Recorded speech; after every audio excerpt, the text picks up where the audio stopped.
Hello student, আজকের ক্লাসে আলোচনা করব তোমাদের ফার্স্ট ইউনিট টেস্টের 1 নম্বর স্কুলের কোশ্চেনগুলো নিয়ে, পেজ নম্বর 58। এই ক্লাসগুলো তোমরা যদি পিডিএফ নিতে চাও তাহলে অনলাইন স্টাডি এই টেলিগ্রাম গ্রুপে যুক্ত হয়ে যাও। এর বাইরেও তোমরা যদি ইতিহাস, ভূগোল,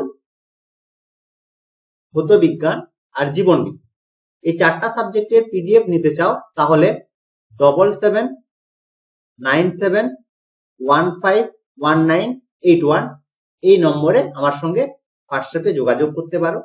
আর অঙ্ক আর ভৌতবিজ্ঞান তোমরা যদি অনলাইনে পড়তে চাও, অঙ্ক আর ভৌতবিজ্ঞান অনলাইনে যদি পড়তে চাও তাহলেও তোমরা আমাকে এই নম্বরে হোয়াটসঅ্যাপ করতে পারো। প্রথম কোশ্চেন দেখো কি বলেছে, যে x% বার্ষিক সরল সুদের হারে কোন মূলধনের x বছরের সুদ x টাকা হলে মূলধনের পরিমাণ। আমরা যেগুলো দেওয়া আছে সেগুলো আগে লিখে নেব। দেখো প্রথম বলেছে x% বার্ষিক সরল সুদের হারে। সরল সুদের হারকে আমরা সবসময় ছোট হার দ্বারা প্রকাশ করি, তাহলে x সমান x%, তাহলে x সমান হচ্ছে কি r, সুদের হার, r ইকুয়াল টু পেয়ে গেলাম x। বলেছে x বছরে, তাহলে t সমান t is equal two x। সুদ বলেছে, তাহলে ক্যাপিটাল আর বা আই সমান রয়েছে x। বের করতে বলেছে p এর মান, মূলধনের পরিমাণ বের করতে। সরল সুদের ক্ষেত্রে আমরা জানি সুদ সমান, তাহলে এটা লিখবে আমরা জানি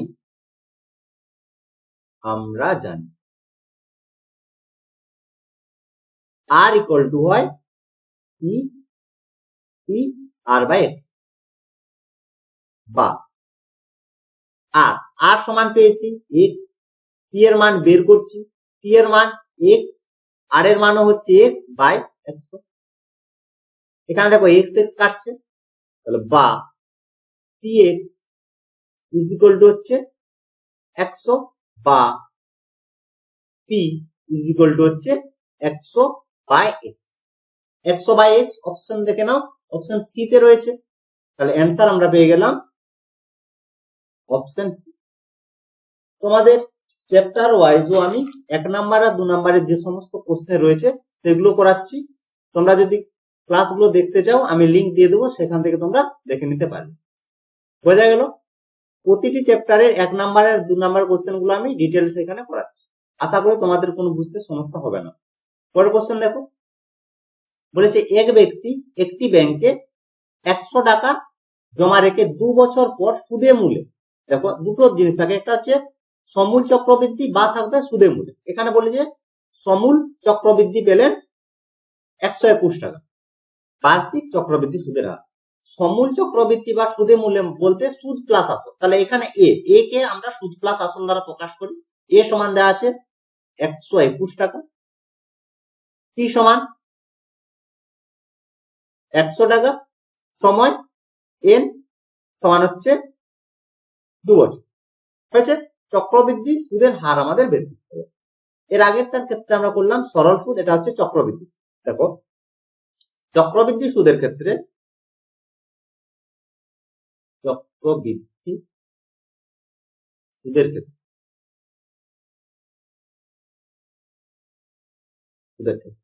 এ বলতে সুদ প্লাস আসল সমান হয় আসল ইন্টু 1 প্লাস আর বলতে সুদের হার বাই হচ্ছে 100 whole to the power n।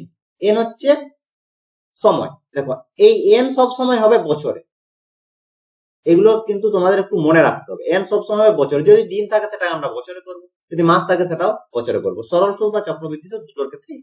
এখন এই মানগুলো আমরা বসিয়ে ছোট আর এর মান বের করছি। আর এর মান বের করতে বলেছে a সমান 121 সমান p সমান 100 1 প্লাস আর বাই হচ্ছে 100, n এর মান 2 বা 1 প্লাস আর বাই হচ্ছে 100 এর স্কোয়ার সমান হচ্ছে কত 121 বাই 100। ঠিক আছে, স্কোয়ার আছে তাহলে বর্গমূল করতে হবে, তাহলে 1 প্লাস আর বাই হচ্ছে 100, বর্গমূল করলে আমরা কত পাবো 121 হচ্ছে 11 স্কোয়ার, তাহলে 11 আর 100 হচ্ছে 10 স্কোয়ার হয়ে গেল। বা এখান থেকে পাচ্ছি আর বাই 100 সমান হচ্ছে 11 বাই 10 মাইনাস 1, এই একটা ডান দিকে নিয়ে গেলে মাইনাস হয়ে গেল, তাহলে 1 বা 8 ইকুয়াল টু 100/10 সমান হচ্ছে। আর হচ্ছে সুদের হার, 10% অপশন এ তে দেখো রয়েছে, তাহলে অ্যান্সার আমরা পেয়ে গেলাম অপশন এ।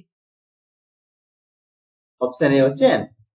পরের কোশ্চেন দেখো কি বলেছে, দিয়েছে ax square plus bx plus c equal to 0 দ্বিঘাত সমীকরণ হলে কোনটি শর্ত হবে? ax square plus bx plus c equal to 0, এটা বলেছে দ্বিঘাত সমীকরণ হবে যখন a নট ইকুয়াল টু 0। কেন? তাহলে অ্যান্সারটা প্রথমে বলে দিলাম, a not equal to 0, option C হচ্ছে অ্যান্সার। কেন? দেখো a ইকুয়াল টু যদি 0 হয়ে যায়, a ইকুয়াল টু যদি 0 হয়ে যায়, তাহলে আমরা কি পাচ্ছি 0 into x square plus bx plus c equal to 0, বা এখান থেকে পাচ্ছি bx plus c equal to c। এটা হচ্ছে দ্বিঘাত সমীকরণ। দ্বিঘাত সমীকরণ বলতে পাওয়ারে সবসময় 2 থাকবে, ঠিক আছে? এটা হচ্ছে এক ঘাত বা রৈখিক সমীকরণ। এটা হচ্ছে রৈখিক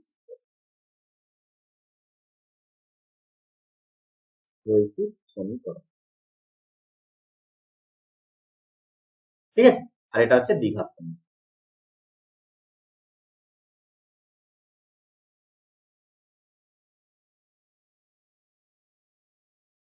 পরের কোশ্চেন দেখো, দিয়েছে এখানে 2a is equal to 3b is equal to 4c হলে a is to b is to c এর মান বের করতে হবে। তাহলে আমরা ধরে নেব is equal to k, সাইডে লিখবে ধরি, বা এখান থেকে কি পাচ্ছি অতএব দিয়ে একটা লাইন লিখি, তাহলে 2a is equal to k, 3b is equal to k, 4c is equal to, বা এখান থেকে a এর মান পাবো, তাহলে a is equal to হচ্ছে k/2। একই রকম ভাবে b এর মান পাবো, b equal to হচ্ছে k/3, আর c এর মান পাবো k/4। এখন অনুপাত বের করতে আর কোনো সমস্যা নাই, a is to b is to c সমান কত হবে? k/2 is to k/3 is to k/, কে কে কেটে যাচ্ছে, পড়ে থাকছে 1/2 is to 1/3 is to 1/4। এরপর কি করব, আমরা লসাগু করব। দুভাবে করা যায়, দেখো হরগুলো সমান করতে পারো, আর যেটি লসাগু হবে সেটা গুণ করতে পারবে। লসাগু হচ্ছে কত? 12 দিয়ে তাহলে সব গুণ করছি,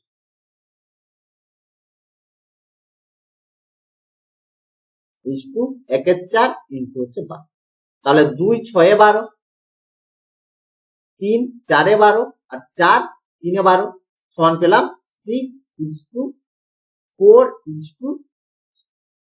অপশন দেখে নাও, অপশন ডি তে দেখো রয়েছে, অপশন ডি হচ্ছে অ্যান্সার, অপশন। পরের কোশ্চেন দেখো, বলেছে ও কেন্দ্রীয় বৃত্তের এবি ও সিডি যে দুটির দৈর্ঘ্য সমান, একটি কোণের মান দিয়েছে এ ও বি এর মান দিয়েছে 60 ডিগ্রি হলে সিওডি এর মান। সবসময় মনে রাখবে, যে দুটির দৈর্ঘ্য যদি সমান হয় তাহলে কেন্দ্রে তারা সমান কোণ উৎপন্ন হবে, এটা মনে রাখবে। একই রকম ভাবে কেন্দ্রে যদি সমান কোণ উৎপন্ন করে তাহলে যে দুটির দৈর্ঘ্য সবসময় সমান, এটা মনে রাখবে। এটা প্রমাণ করা হয় কিভাবে? সর্বসমতার ধর্ম থেকে প্রমাণ করা যায়।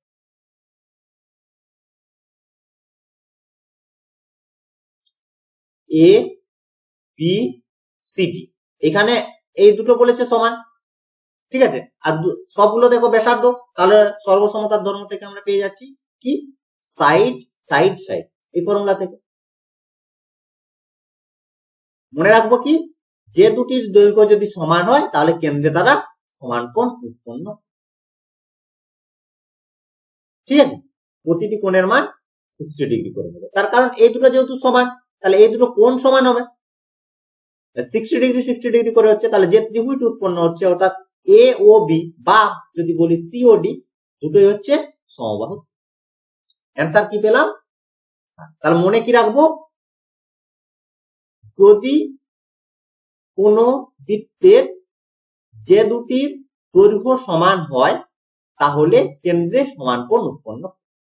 উল্টো দিক থেকে কেন্দ্রে যদি সমান কোণ উৎপন্ন করে তাহলে যে দুটির দৈর্ঘ্য সমান হবে। পরের কোশ্চেন কি বলছে দেখো, পাশের চিত্রে ও হচ্ছে বৃত্তের কেন্দ্র, এবি হচ্ছে ব্যাস, এবিসিডি একটি বৃত্তস্থ চতুর্ভুজ, দেওয়া আছে কোণ এডিসি 120 ডিগ্রি, বের করতে বলেছে কোণ বিএসি।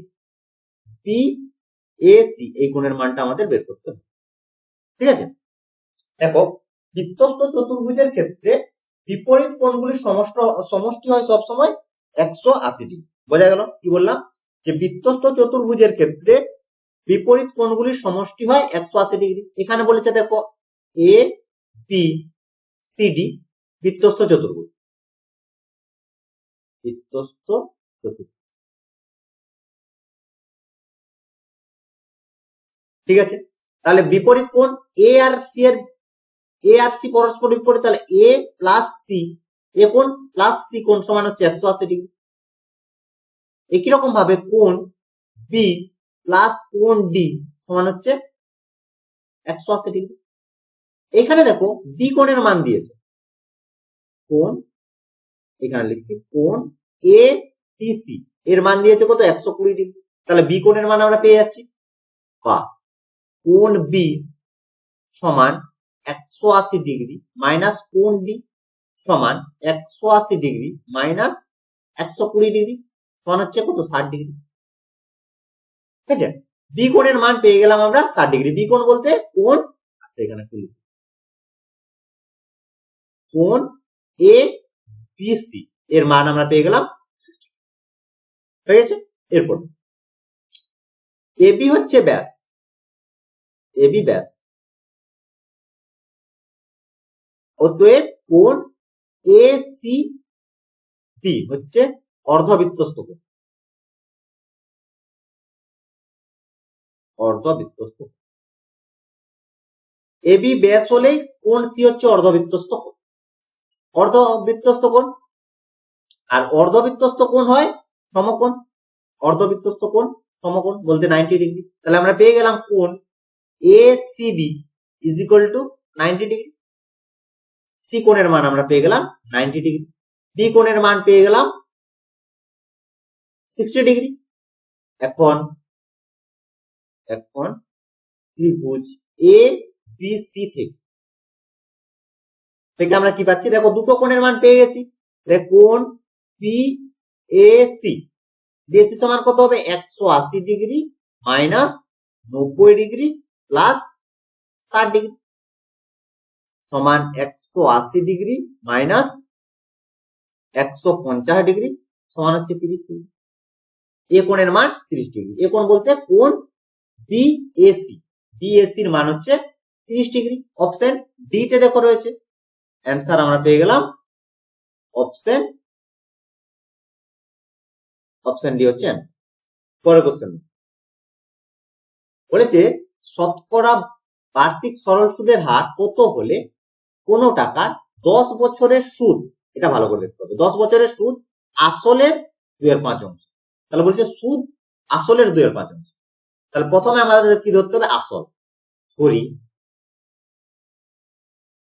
ধরি আসল সমান আসল, লেখাগুলো এইভাবে লিখবে, ব্র্যাকেটে লিখবে P is equal two x, তারপর লাইন লিখবে সুদ আসলের 2/5 অংশ, অর্থাৎ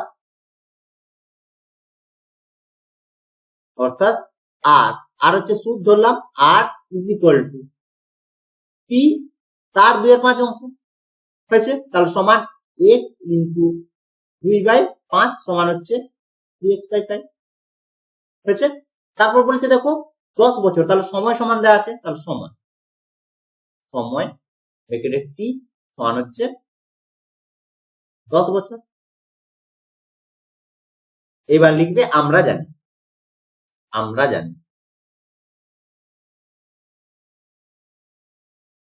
আমরা জানি কি, সরল সুদের ক্ষেত্রে আর ইজ ইকুয়াল টু হয় পি টি আর বাই হচ্ছে 100।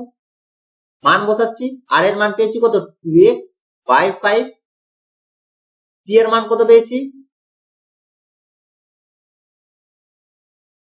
পি এর মান পেয়েছি x, পি এর মান 10, ছোট আর এর মান বের করব, আর নিচে থাকছে x।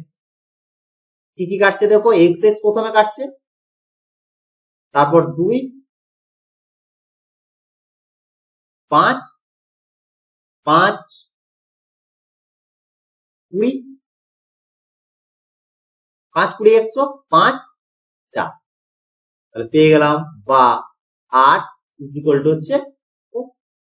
শেষের লাইন কিন্তু অবশ্যই লিখবে অতএব বার্ষিক, বার্ষিক এই লাইনটা কিন্তু অবশ্যই লিখবে সরল সুদের হার 4।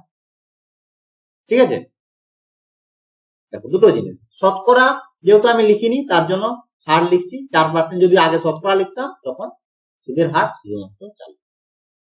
পরের কোশ্চেনে বলেছে যে সমীকরণের বীজগুলি, একটি সমীকরণ দিয়েছে x square plus px plus 1 is equal to 0, সমীকরণের বীজদ্বয়ের অনন্য সেই সমীকরণটি নির্ণয়। ভালো করে পড়ো কি বলেছে, যে সমীকরণের বীজগুলি, তাহলে একটা সমীকরণ নির্ণয় করতে বলছে, যে এই সমীকরণের বীজগুলির অনন্য, যে প্রদত্তটি সমীকরণ দিয়েছে তার বীজের অনন্য সেই সমীকরণটি নির্ণয়।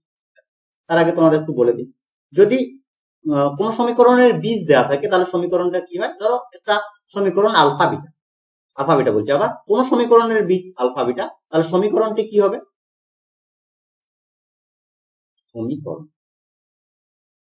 সমীকরণটি কি হবে, বীজদ্বয়, বীজদ্বয় হচ্ছে আলফা বিটা, তাহলে সমীকরণটি হবে x square minus alpha plus beta into X plus alpha beta is equal to C. তাহলে বোঝা গেল কি বললাম, যে কোন সমীকরণের বীজ যদি দেওয়া থাকে তাহলে সেই সমীকরণটি হবে এক্স স্কোয়ার মাইনাস বীজ দুটি সমষ্টি ইন্টু এক্স প্লাস বীজদ্বয়ের গুণ। বোঝা গেল, একই রকম ভাবে আমরা এম করে, তাহলে লিখবে কি, প্রদত্ত সমীকরণটি হলো, ওটা লিখো তোমরা, যে প্রদত্ত সমীকরণটি হলো এটা ইজ ইকুয়াল টু সি। তারপর লিখো, ধরি প্রদত্ত সমীকরণের বীজ দুটি হলো আলফা ও বিটা, ধরি প্রদত্ত সমীকরণের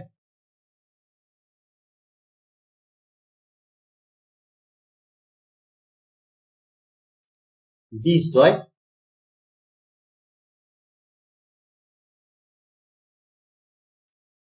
আলফা ও বিটা হয়েছে, অতএব বীজদ্বয়ের সমষ্টি আমরা পেয়ে যাব, তাহলে alpha plus beta is equal to হচ্ছে মাইনাস পি। দেখো বলে দিই, যে একটি সমীকরণ X square plus B X plus C is equal to 0, এটা হচ্ছে দ্বিঘাত সমীকরণ সাধারণত। এর বীজদ্বয় যদি আলফা বিটা হয় তাহলে বীজদ্বয়ের সমষ্টি আলফা প্লাস বিটা সমান হয় minus B by A, alpha beta সমান হয় সি বাই এ। ঠিক আছে, এগুলো তোমরা একটু মনে রাখো। হলো, একই রকম ভাবে পেলাম আলফা বিটা ইকুয়াল টু হচ্ছে 1। এখন দেখো আমাদের কি বলেছে, এই সমীকরণের বীজের অনন্য, তাহলে নির্ণেয় সমীকরণের বীজ কি হবে, নির্ণেয় সমীকরণের বীজ, নির্ণেয় সমীকরণের বীজ দ্বয় হলো 1 বাই আলফা ও 1 বাই বিটা। কেন বলেছে দেখো, এই সমীকরণের বীজের অনন্য, তাহলে এই সমীকরণের বীজ আলফা বিটা ধরেছি, তাহলে তাদের অনন্য 1 বাই আলফা 1 বাই বিটা, আর নির্ণয় সমীকরণের আমরা বীজ পেয়ে গেলাম 1 বাই আলফা ও 1 বাই বিটা। ঠিক আছে, এরপর তাহলে অতএব সমীকরণটি হলো, অতএব নির্ণয় সমীকরণটি হলো, নির্ণয় সমীকরণটি হলো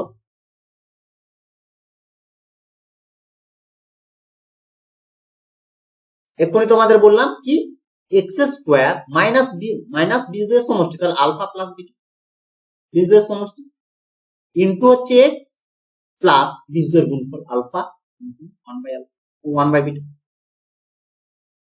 ইজ ইকুয়াল টু 0।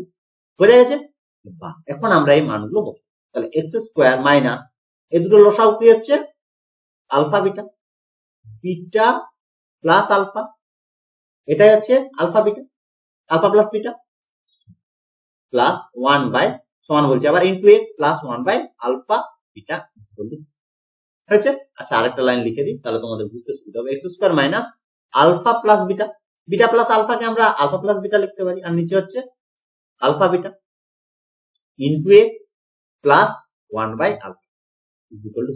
এখন আমরা এই মানগুলো বসাবো যে মানগুলো আমরা পেয়েছি।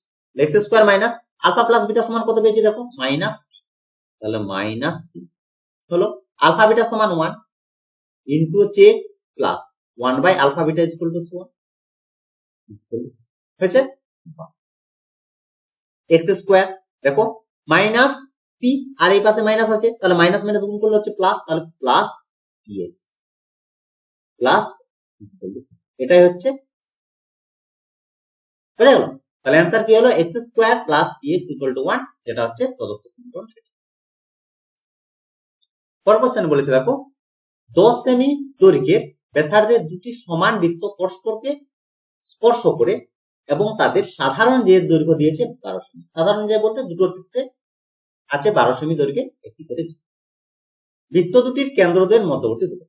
কোনো সমস্যা নেই, এটা হচ্ছে ছবিটা একটু তোমাদের ভালো করে বুঝতে হবে তাহলে দুটোর বলেছে ব্যাসার্ধ সমান, দুটোর ব্যাসার্ধ সমান আর সাধারণ যে দৈর্ঘ্য দিয়েছে এটা হচ্ছে, ঠিক আছে।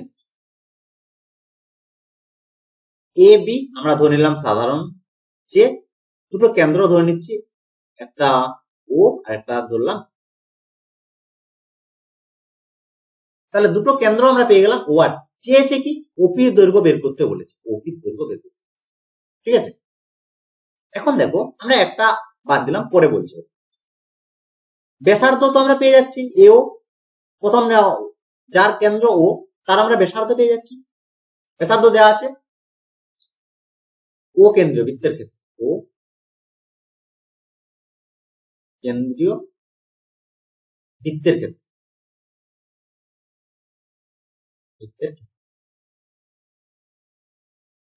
ক্ষেত্রে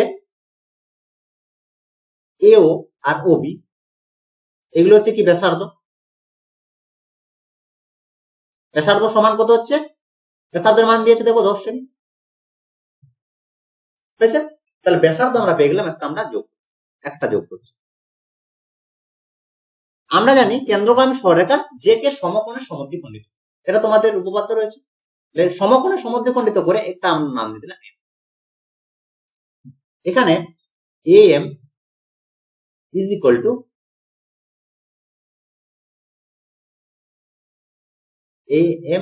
হচ্ছে এম। সমকোণে সমদ্বিখণ্ডিত করছে বলতে এই কোণের মান আমরা 90 ডিগ্রি পেলাম, কোণটাও লিখে দিচ্ছি, কোণ O M is equal to হচ্ছে 90 ডিগ্রি হলো। তাহলে এ এম আর বি এম এর মান কত সমান, যেহেতু সমান, আর পুরো এ বি দৈর্ঘ্য কত দিয়েছে 12 বাই ইজ ইকুয়াল টু হচ্ছে বোঝা গেল। তাহলে এই দৈর্ঘ্য আমরা পেয়ে গেলাম 6 সেমি, এটা পেয়ে গেলাম 10।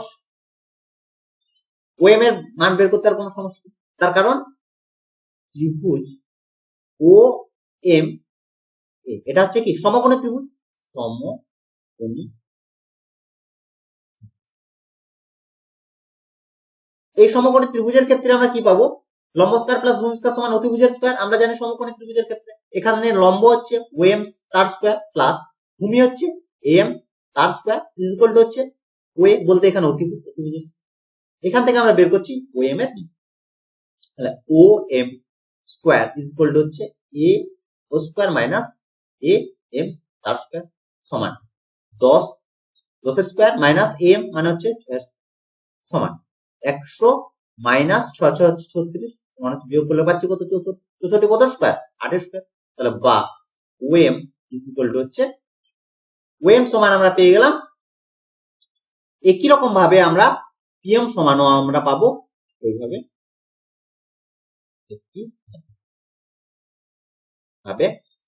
পিএম এরও মানও পাবো। কেন 8 পাবো, তার কারণ দেখো দুটোই হচ্ছে দুটোর সাধারণ যে 12 সেমি, তাহলে এবির দৈর্ঘ্য দুটোর ক্ষেত্রে 12 হচ্ছে, আর এখানে এপি হচ্ছে ব্যাসার্ধ বা বিপি হচ্ছে ব্যাসার্ধ, তাহলে ব্যাসার্ধ হচ্ছে 10 সেমি করে। একই রকম ভাবে আমরা পাবো কত হচ্ছে পিএম সমান হচ্ছে 8 সেমি। আমাদের চেয়েছে কি ওপি, ওপি বলতে কি, ওপি বলতে হচ্ছে দুটোর সমষ্টি ওএম প্লাস পিএম বা এমপি সমান 8 প্লাস 8 সমান হচ্ছে 40। তাহলে অতএব যে লিখবে অবশ্যই, অতএব যে এই ভাষাটা অবশ্যই লিখবে, অতএব বৃত্ত দুটির কেন্দ্রদ্বয়ের মধ্যবর্তী দূরত্ব 16 সেমি। এটা কিন্তু অবশ্যই লিখবে শেষের লাইনে প্রতিটি কোশ্চেনে। পরের কোশ্চেন বলেছে প্রদত্ত চিত্র দুটির প্রতি ক্ষেত্রে এক্স এর মান বের করো।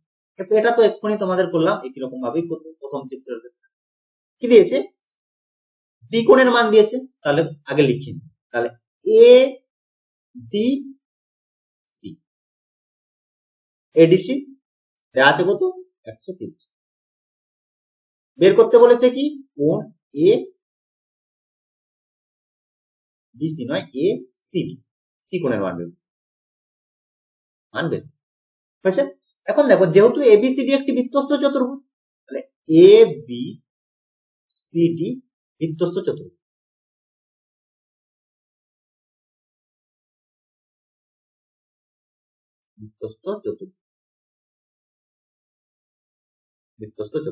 তাহলে বিপরীত কোণগুলোর সমষ্টি হচ্ছে 180 ডিগ্রি, অর্থাৎ কোণ সি, পুরো কোণ লিখছি না, প্লাস কোণ এ ইজ ইকুয়াল টু 180 ডিগ্রি, আর কোণ বি প্লাস কোণ ডি ইজ ইকুয়াল টু হচ্ছে 180 ডিগ্রি। দেখো ডি কোণের মান দেওয়া আছে, তাহলে এখান থেকে আমরা বি কোণ পেয়ে যাবো। কোণ বি সমান কত পাচ্ছি 180 ডিগ্রি মাইনাস 130 ডিগ্রি সমান হচ্ছে 50 ডিগ্রি পেয়ে গেলাম। ডি কোণের মান আমরা পেয়ে গেলাম। আবার দেখো বিসি হচ্ছে কি, বিসি হচ্ছে ব্যাস, বিসি ব্যাস, তাহলে কোণ এ কোণ, তাহলে বি এ সি কোণ এর মান কত হবে 90 ডিগ্রি। তার কারণ এটা হচ্ছে অর্ধবৃত্তস্থ কোণ, অর্ধবৃত্তস্থ কোণ, অর্ধবৃত্তস্থ কোণ, তাহলে এর মান কত হবে 90 ডিগ্রি। অর্ধবৃত্তস্থ কোণ সমান 90 ডিগ্রি, তাহলে আমরা পেয়ে গেলাম কোণ বিএসি সমান 90 ডিগ্রি। সি কোণের মান বের করতে আর কোনো সমস্যা নাই, তাহলে ত্রিভুজ এ বি সি থেকে বা এর কি পাচ্ছি, তিনটে কোণের সমষ্টি আমরা জানি 180 ডিগ্রি, একবার লিখে দিলাম। তাহলে কোণ এ সি বি সমান কত হবে 180 degree minus 90 degree plus plus হচ্ছে 50 ডিগ্রি ব্র্যাকেট থাকছে, তাহলে সমান 180 ডিগ্রি মাইনাস দুটো যোগ করলে 140 ডিগ্রি সমান হচ্ছে, বোঝা গেল। প্রথম ক্ষেত্রে আমরা এক্স এর মান পেয়ে গেলাম, এক্স এর মান হচ্ছে 40 ডিগ্রি, এক্স এর মান পেয়ে গেলাম, বোঝা গেল। তাহলে প্রথম ক্ষেত্রে আমরা এখানে লিখে দিচ্ছি x is equal two 40।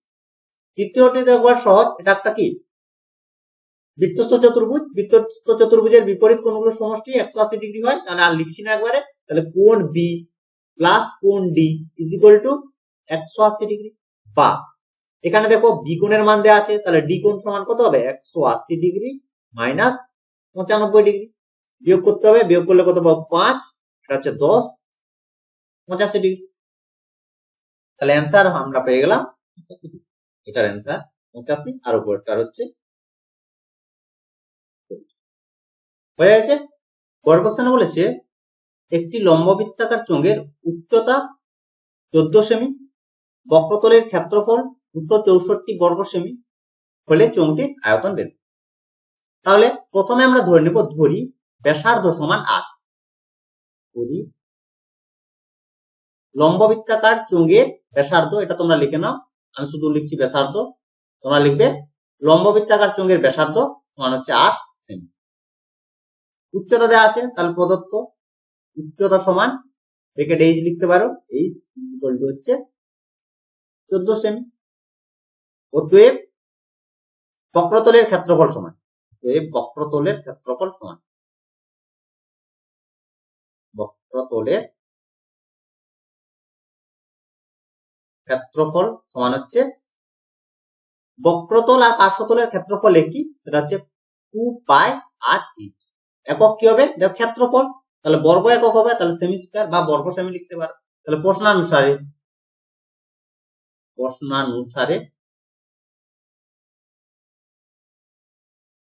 2 pi R H is equal to হচ্ছে বক্রতলের ক্ষেত্রফল যা আছে 264। এখান থেকে আমরা বের করব আর এর মান। পায়ের মান বসাচ্ছি 22/7 ইন্টু আর ইন্টু এইচ, এইচ এর মান দেওয়া রয়েছে 14 সমান হচ্ছে 264। 7 দিয়ে 14 বা একবার লিখে দিচ্ছি আর ইকুয়াল টু 264 পাই, নিচে থাকছে কত দেখো একটা গুণ করছি 2 দিয়ে 4 ইন্টু 22, এটা হয়েছে 4 দিয়ে কাটছি 66, তাহলে 22 দিয়ে যদি কাটি 22 3 66, তাহলে আর এর মান আমরা পেয়ে গেলাম আর ইজ ইকুয়াল টু পেয়ে গেলাম 3, আর এর মান 3। আয়তন বের করতে বলেছে, অতএব দিয়ে লিখবে অতএব চোঙটির আয়তন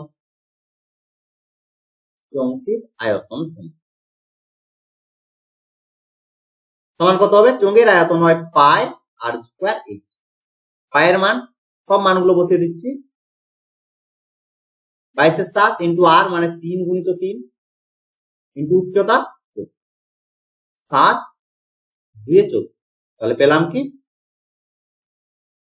44 গুণিত 9, গুণ করলে 9 36 6 36 আর 3 396 একক কি হবে?